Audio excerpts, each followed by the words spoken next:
Lindsay Lohan has grown up right in front of our eyes. Her career took off after she starred as the mischievous and lovable twins in the 1998 remake of The Parent Trap. She went on to make a string of hit movies, including last year's popular and very successful teen movie Mean Girls. Now she's starring as a race car driver in Herbie Fully Loaded. In this scene, NASCAR driver Matt Dillon challenges her to a street race.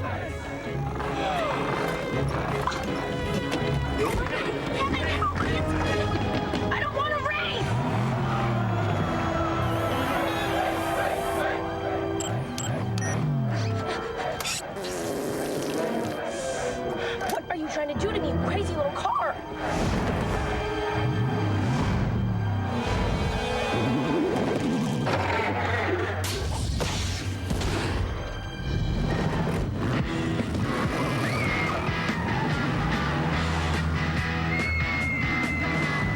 Lindsay Lohan, good morning. Hi. Girl, you almost gave me a heart attack. Can we tell people you arrived in the studio 45 seconds ago? I literally just walked in, threw the mic on, and sat down. Thank you, everyone, for helping me. It was like a scene out of The Wizard of Oz. A touch, touch here, and in you came. First of all, nice to have you here. Thanks for having me. This movie's perfect for you because you love driving. I do love, well, I did. Yeah, we'll get to that in a second. But you were the kind of person who'd jump in the car just to jump in the car and go for a ride. Yeah, it's very relaxing for me. Just get in the car and clear my head and drive. So even when you were blowing out the clutch on your mom's Porsche or running tractors into trees as a little girl, which has all been stuff I've read about in articles, you still love to drive? Yes. Well, this movie's helped. I went into extensive training lessons and, you know, learned about the NASCAR racers and everything. And I have such an appreciation for them now. Tell me about the movie and the decision to make it, because I'm always interested in someone at your stage of your career and the decision process before you take a role. 40-year-old concept, basically. Herbie the Love Bug, 1969. Clearly, you figured you could update this. I trust Disney in terms of making their remakes, and especially family movies. They have a way of, you know, keeping the elements from the original, but at the same time updating it to a point where everyone can see it and it's acceptable. And for me, it made sense because I could subconsciously have people accept me as more of an adult because my character's graduating from college in the film. Except, though, you're in a weird transitional period in your career, and this is wholesome family entertainment.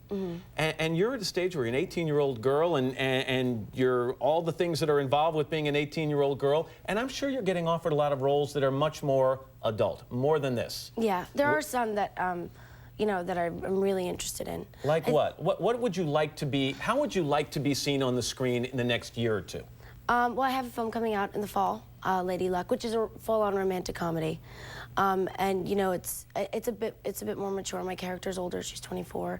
She's a publicist, which is kind of ironic. But romantic comedy, and again, the line is going to be drawn because people are going to start to offer you roles about romantic roles, where age of people exploring sexuality, and you've got this young fan base there that might have a little problem with that. Well, I think that when I find that film, I mean, there's one specifically right now that I'm kind of like I really, really want, and I think it's a huge change and it's completely different, but at the same time, it's not going to be appealing to younger kids. I'm not going to, I mean, it's an independent, it's not going to be a commercial. Right. It's more just something for me just to explore and experiment and, you know, find that stretch. At some point, though, you have to kind of move on. You have to say to those younger fans, thank you.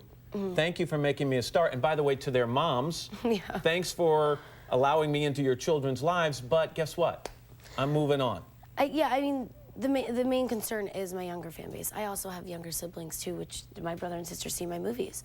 So, you know, my only concern is what they say. What everyone else writes and wants to say about it, I'm used to them doing that kind of stuff. Let me read you something that was written about you recently. Lohan is the highest paid star of her generation of women, but as she negotiates the perilous on-screen chasm between teen ingenue and leading lady, she's also trying to make an equally tough real-life transition from girl to woman, all in the harsh glare of the 24-hour-a-day entertainment news.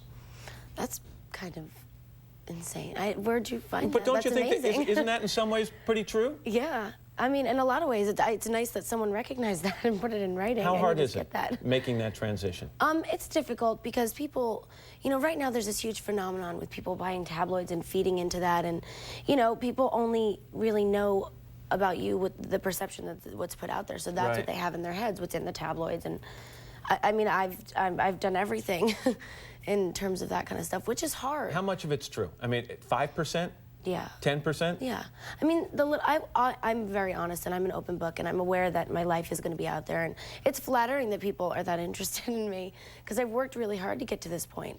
You bring up a good point. You know, this much publicized incident with the photographer who rammed his car into your car. You got banged up. You're smiling. It wasn't so funny. I just put a Band-Aid on because my cut opened up again. That's attractive, right? But this was had to be a scary experience. But at any time, Lindsay, did you say, how did it get to this point?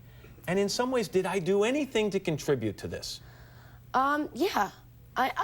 You know, you put yourself in this position, and these are the things that you have to deal with.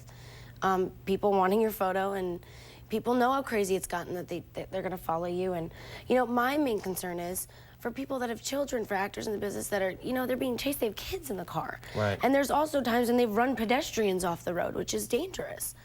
So I think there's something needs to be done. A line needs to be drawn for safety issues.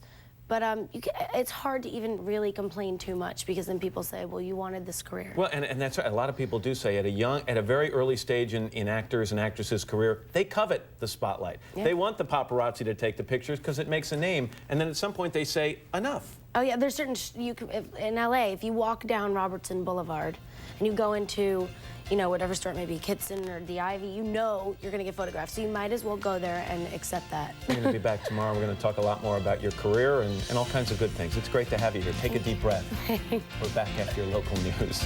We're just alongside the plaza this morning. We're coming to you from the Channel Garden or Esplanade area of Rockefeller Plaza. I'm Matt Lauer, along with Ann Curry, who's filling in while Katie's taking time off. And I think you know the young lady to my right, Lindsay Lohan, who has nearly killed Ann in the last few seconds by running over her feet. It wasn't personal. I know it wasn't personal. We didn't get any lessons. We're going to do this in a second. We'll explain this. But first of all, we've got one of the Hilton members, the member of the Hilton family coming up in this half hour. Kathy's going to be here in just a few moments to talk to us about it. All right, now we've spared no expense. We have brought 2 hot rod race cars. We've got Herbie the Love Bug fully loaded here. And we've got a NASCAR racer over here.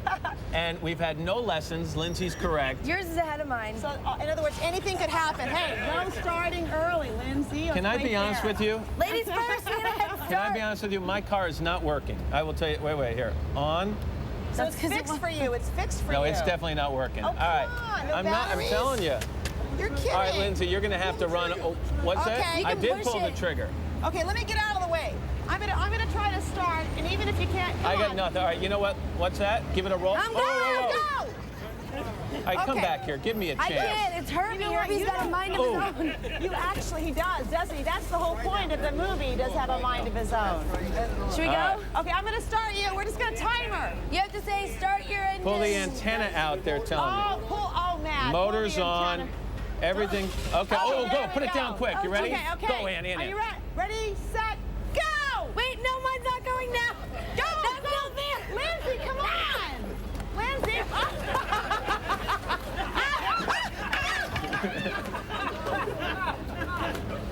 Ann, did that run over your foot? I heard it! Did you get that on TV? Because that was You see, Lindsay, things don't always go smoothly here on the Today Show. I hope things go a lot more smoothly when Herbie Fully Loaded opens in theaters this week, and we're going to go to the weather right now with Mr. Roker. Someday we're dreaming, deep in love, not a lot to say. Then we will remember the things we said today. Then we will remember the things we said today.